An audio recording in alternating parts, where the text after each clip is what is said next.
Now, my lords, a very short distance from Yemen's violent and chaotic coast lies Somaliland. Somaliland has 850 kilometres of Red Sea coastline, which has no piracy, and this can be attributed to the pro-Western democracy that is Somaliland. And on January the 1st, Ethiopia, a key partner to the UK, signed an MOU with Somaliland in which Ethiopia formally recognises Somaliland in return for Somaliland giving Ethiopia naval and commercial access to the Red Sea. This has been ratified by the Ethiopian Parliament, and other prominent African nations are seriously discussing this.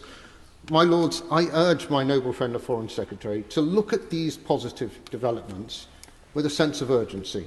My lord, what has been abundantly clear is the energy that my noble friend the Foreign Secretary has put into the areas of foreign policy in the Ukraine, the Middle East and beyond.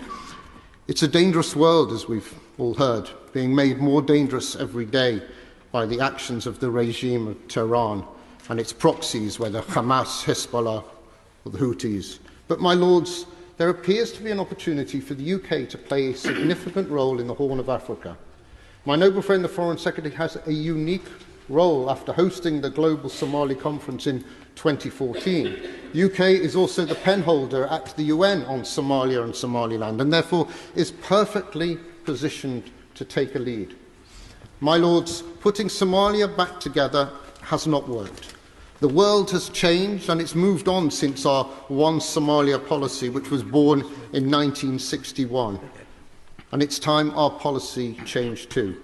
And I hope my noble friend, the Foreign Secretary, will find the time to recognise and uphold Somaliland's contributions to regional stability and security, ensuring that its vital role is not overlooked and undervalued.